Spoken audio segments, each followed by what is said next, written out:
Bel bonjour tout le monde. Vous êtes sur aphoneradio.com. Nous sommes avec Patrick Bosselin, auteur, producteur, réalisateur. Bonjour Monsieur Bosselin. Bonsoir aux auditeurs. Vous présentez actuellement un film qui a pour titre La couleur de l'esclavage. Alors quelles sont les particularités, les singularités de ce film ? Avant tout, je voulais raconter en fait la vie des Africains mis en esclavage. Et on parle effectivement des côtes africaines.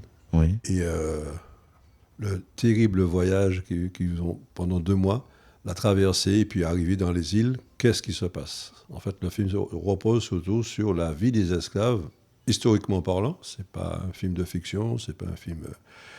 Et donc, comment ils travaillent, qu'est-ce qu'ils font, comment ils mangent, toute la vie est complète, aussi bien ceux qui sont sur le champ, qui coupent la canne ou le café, Oui. ou encore ceux qui sont près du colon, donc les domestiques de maison. Ouais. Là aussi, on ne connaît pas toujours ce qu'ils font, donc c'était un peu le but. Vraiment pour ça, la couleur de l'esclavage, une espèce de panel, d'éventail de tout ce qui se passe. Alors justement, nous sommes au mois de mai, le mois des commémorations, et pendant ce mois, on parle souvent des victimes, de nos aïeux, des déportés, on parle des héros, des héroïnes, et en mon sens, très peu des coupables. En parlez-vous dans La couleur de l'esclavage ? Pas vraiment, dans la mesure où c'est global, le film est tourné principalement en Martinique, Oui, mais c'est un film qui s'adresse aussi aux îles anglaises, les îles voisines, d'accord. donc à toutes les Antilles, que ce soit Cuba, Barbade, Porto Rico, Saint-Martin, c'est exactement la même histoire. Donc à la version anglaise notamment. Donc pour cette diffusion justement dans les îles anglaises, pour cette histoire commune. Et donc je voulais un film passe-partout entre guillemets, puisque nous avons une histoire commune. Alors justement, cette histoire commune, dans celle-ci pour l'instant, on ne parlera pas d'Antoine Crozat, le grand négrier français qui a financé le palais de l'Élysée. Ouais. Mais bon, j'en ai quand même parlé. Alors, vos combats, votre vie, votre œuvre, j'ai envie de dire, est également singulière. En m'informant sur votre parcours, j'ai cru comprendre que vous aviez interrompu les épreuves du baccalauréat pour répondre à une opportunité autour de votre passion, autour du cinéma. Oui, tout à fait. J'ai commencé plutôt... il faut savoir que ça fait quelques années. Oui. Donc, c'est avant même que j'ouvre ma boîte de production, Studiopat, ma maison de production. C'était en 81, donc c'est bien avant. J'ai eu l'opportunité, en fait, parce que, bon, étant amateur photographe, et on avait déjà remarqué un peu ce que je faisais. J'étais au lycée. Oui. Donc, il y avait le bac. Il y a eu un concours d'ailleurs, il y avait 3 catégories, j'ai gagné les 3 catégories. Waouh.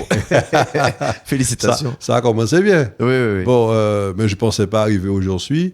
Mais en fait, ce qui s'est passé, c'est que il y a eu un appel dans le quotidien. On cherchait un photographe de plateau, une équipe franco-espagnole qui cherchait une équipe de tournage sur le tournage d'un film de promotion sur une chaîne hôtelière dans la Caraïbe. D'accord. Donc, je me suis dit, ma foi, pourquoi pas, passionné de photos, je ne sais pas, je vais aller avec mes photos. Et puis, j'ai été retenu. Eh ben. Mais la date est tombée, c'est le jour du bac. C'était soit le bac, soit partir avec l'équipe. On ne pouvait pas remettre ça. Aïe. On n'allait pas m'attendre. D'accord. Je suis parti.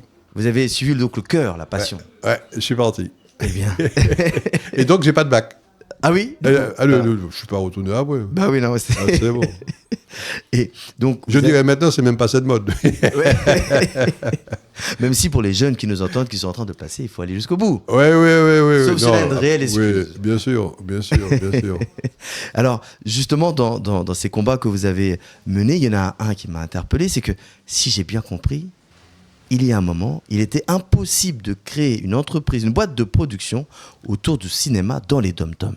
Ouais, j'ai découvert ça pratiquement, je dirais, par hasard. Pour moi, c'était département français. Je suis de la Martinique. Donc, toujours pareil, on remonte de quelques décennies. Oui. Il n'y avait pas Internet à l'époque, il n'y avait pas tout ça. Même téléphoner, ça coûtait très cher. Il faut savoir qu'on revient à plus de 40 ans, là. Et donc, j'étais venu sur Paris pour aller au Centre national du cinéma.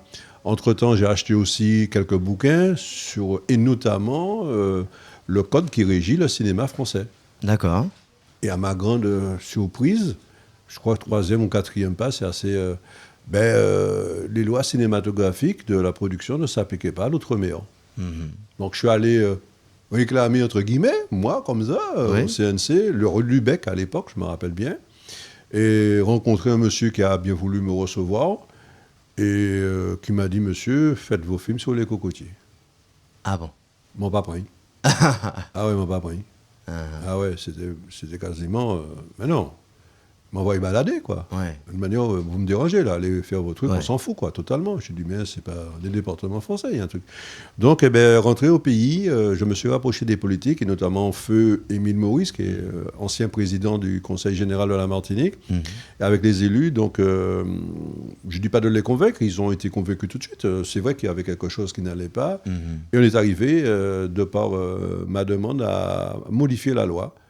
Et donc, jusqu'à maintenant, les textes qui régissent le cinéma français s'appliquent à Outre-mer. Eh bien, Merci bravo. Patrick Bosselin. Merci, mais oui, merci.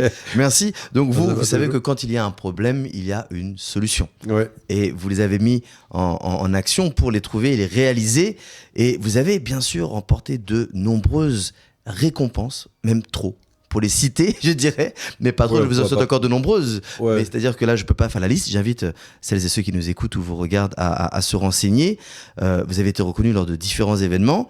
Et que pourrions-nous garder, si on devait faire en une ou deux phrases, quels sont vos apports au cinéma martiniquais? Quel est l'héritage que vous laisserez, que vous souhaitez laisser? Alors déjà, par rapport aux récompenses, en fait, c'est quand même important. C'est que, j'ai osé participer pour la première fois parmi mes premiers films. C'était des films Ouais. de commande à l'époque. J'étais professionnel, c'était pas des films comme ça. Et donc, j'ai osé présenter le film qui s'appelle Véo connaître, complètement en créole. Mhm. Un film de sensibilisation à l'époque, toujours pareil, hein, on remonte à plusieurs décennies, le problème des parasitoses. Ouais. Et donc, Les parasitoses qui sont donc, pour expliciter, c'est tous les vers qu'on va trouver notamment chez les enfants qui mangent pieds nus ou qui étaient tout nus. d'accord. À l'époque, ça arrivait souvent. Hein. Je parle toujours pareil. Il faut essayer de remonter dans le temps. On parle de trucs qui a plus de 40 ans. Et donc, il y avait ce problème des vers qui rentraient dans la peau et toutes les maladies que ça causait, et ainsi de suite. Voilà. Donc, il a fallu faire... c'était une commande de la DAS à l'époque qui m'avait commandité ce film. C'est un film de prévention sanitaire. D'accord. Et donc, fils de médecin, peut-être, je sais pas, je crois que c'est comme ça que j'ai eu ça par rapport à un ouvrage de mon père, en fait, qui avait un festival international du film médical qui se tenait à Paris. Et je me suis dit, tiens, mais je vais présenter mon film. Bah oui. Pourquoi pas? J'ai pas fait médecine, donc le papa regarde. Attends. Et puis j'ai ramené le caducé pour lui. Ah. Et voilà. Ah, bah oui. Et donc c'était ma première participation à un festival international. Et j'ai gagné donc un film américain et un film italien. Donc, et là je me suis dit, comme on dit, ils m'ont pas plus mauvais qu'ils d'autres. Mais oui. Donc voilà, moi martiniquais, je suis du monde. Donc voilà, et j'ai toujours gardé ça en moi, que je suis un homme du monde. Alors, beaucoup de personnes vous découvrent de nouveau ou actuellement autour donc de la couleur de l'esclavage. Quelles ont été vos aspirations, vos motivations pour le réaliser? Je pense que c'est comme tous les films que je fais jusqu'à maintenant, je me suis spécialisé, entre guillemets, c'est une façon de dire, dans des films documentaires, mi-fiction, parce que c'est des reconstructions, c'est comme un film de fiction, mais bon, il y a toujours une voix quand même qui aide à comprendre, parce que c'est du documentaire, mais c'est joué par des acteurs, des figurants, et tous mes films, c'est pour mettre en avant notre patrimoine, la connaissance de notre patrimoine, notre histoire, pas toujours connue, notre culture, pour les jeunes et les moins jeunes, et pour l'international. Très bien. Où a-t-on pu le voir actuellement et où pourrons-nous le voir à l'avenir? Alors, la couleur de l'esclavage est terminée depuis octobre de l'an passé, 2023. Oui. Et tout de suite, je l'ai inscrit dans plein de festivals dans le monde, donc sur les 5 continents. C'est un choix par ras-le-bol de nul n'est prophète en son pays. Donc, pays qui m'a malheureusement pas soutenu. Ah bon? Oui, donc tous les organismes culturels ne m'ont pas soutenu à la production du film. On ne parle même pas d'un petit montant, de 0 montant. Donc vous faites un film Donc, qui parle de la région, qui parle de ce qui s'est passé là, et de quelque chose d'historique, de manière documentaire, donc Ouais. on va dire documenté comme un scientifique, presque, enfin si. Et les personnes en capacité de soutenir ce type d'initiative pour valoriser et faire connaître l'histoire, n'ont pas soutenu. Ouais, comme souvent en Martinique, notamment, je suis martiniquais, bon, je ne vais pas m'étonner à d'autres choses, mais c'est vrai qu'en Martinique, malheureusement, c'est qu'en mur. Donc, qu'on vous reconnaît. Et donc, moi, non, je suis encore bien vivant. Mhm. Je compte pas mourir tout de suite, là. Mhm, mhm. Et donc, moi, je suis toujours pareil, comme j'ai fait pour changer les lois. Je suis au combat et je considère qu'il faut aller de l'avance. Donc, ça n'est pas facile. En même temps, je remercie la Martinique de ne pas m'avoir aidé parce que bon, ça m'a mis plus la haine, entre guillemets, de faire et de continuer à prouver qu'on peut faire quelque chose. La rage de vaincre. Comme ça. Et voilà, et toujours basé sur nul n'est prophète en son pays. Et dans les réseaux sociaux, je dis le prophète, il arrive bientôt là. Donc, et le film a dépassé ce que j'espérais, c'est-à-dire que bon, j'ai l'habitude d'avoir quand même des récompenses pour mes films. Tous mes films ont toujours été récompensés au niveau international. Ouais. Mais là, ça a dépassé, puisque bon, à ce jour, je suis à 52 récompenses reçues. Reçues. Dans des pays différents, complètement différents, de par l'histoire, en fait. Puisque, bon, je peux citer, par exemple, la Suède, où elle a eu le premier prix du long documentaire international. Wow. En même temps en Afrique, mais en même temps aussi en Inde, Eh ben. en Italie, à Londres, Wow. en Argentine, et même à Saint-Pétersbourg, en Russie. Donc, on n'a pas la même histoire, là. Mhm. Donc, c'est que ça parle, le film. Donc, il y a quelque chose. Et j'ai eu récemment, parmi mes derniers prix, le prix justement remis en Californie pour ce côté humanitaire du film. Mhm. Donc, je crois que c'est exactement ce qui passe aussi. Il n'y a pas que l'histoire d'un film pour des Africains mis en esclavage aux Antilles, mais ça parle à des Russes, ça parle à des Italiens, ça parle à des Argentins. C'est une histoire d'humanité. Ouais, tout à fait. Et la traite d'hommes, ce sont les hommes là, hein, qu'on utilisait comme des bêtes. Donc voilà, je crois que c'est voilà. Ce qu'ils appellent la traite négrière, Ouais. qui, je pense, pourrait s'appeler la traite humaine européenne. Hélas. Ouais. Quel conseil donneriez-vous à la jeune génération, ou même les moins jeunes, mais ceux qui se lancent dans le cinéma, dans l'entrepreneuriat ou simplement dans la réalisation de leur passion de manière professionnelle? Ouais, donc mais je pense que la passion, qu'elle soit automobile, que ce soit de l'équitation ou autre, je sais pas, ingénieur ou autre, on lâche pas, quoi. La preuve, j'en fais la preuve, quoi. Donc au contraire, moi je me dis, ça me donne un acte de continuer, de montrer, mais vous êtes des petits, là, vous êtes des petits comiques.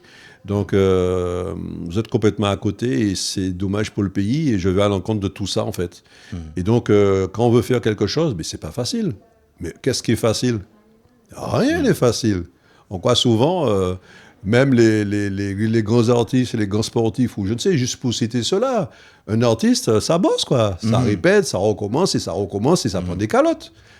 Sportif, c'est pareil. Quand il se fait mal, en plus, c'est pire. Il faut qu'il recommence tout à zéro, c'est un entraînement. Moi, je me considère toujours comme un athlète de haut niveau, du fait du niveau international. Oui. Et donc, il faut rester toujours, pas faire le truc, bon comme ça, comme on dit. Non, toujours essayer de faire mieux. Je compte aller encore plus haut, puisque je veux aller aux Oscars d'ici 3-4 ans. Je travaille pour. Voilà. Eh bien, on se retrouve aux Oscars. Alors, on se retrouve aux Oscars. Et là, c'est pareil, moi, on y va, quoi. C'est tout. Il faut bosser pour.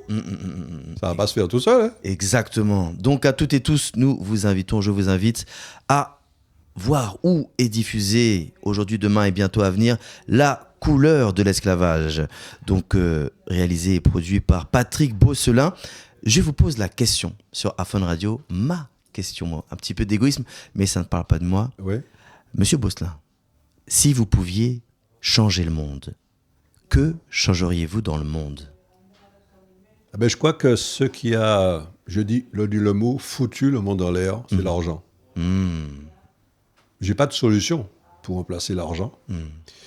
À l'époque, on avait du troc, on échangeait un morceau de viande comme un truc, etc. Bon, ça a continué dans certains pays, ça se fait un petit peu comme ça en douce, mais à mon avis, c'est ça. J'ai pas le remplacement de l'argent, mais je crois que c'est ça qui a tout foutu en l'air. On le voit maintenant avec tout ce qui se passe très mal, même avec les politiques d'ailleurs, mais avec la drogue, avec tout. C'est de l'argent. Donc, alors après, peut-être on mettrait les armes, c'est pas ce qu'il y a de mieux. Je pense que les hommes, une vie humaine, c'est pas si long que ça. Donc, si on pouvait vivre tous ensemble, profiter de bons moments, profiter de la vie, ce serait magnifique. Je sais pas si je rêve, mais bon. Faudrait que mon rêve devienne réalité. Eh bien, rêvons ensemble. Rêvons. Merci, monsieur Beaucelin. À toutes et tous, je vous souhaite une excellente fin de journée. Je vous invite à prendre soin de vous. Prenez soin de vous. Prenons soin de nous, car personne ne peut le faire pour nous. nous. Merci, Monsieur Mosselin. Merci.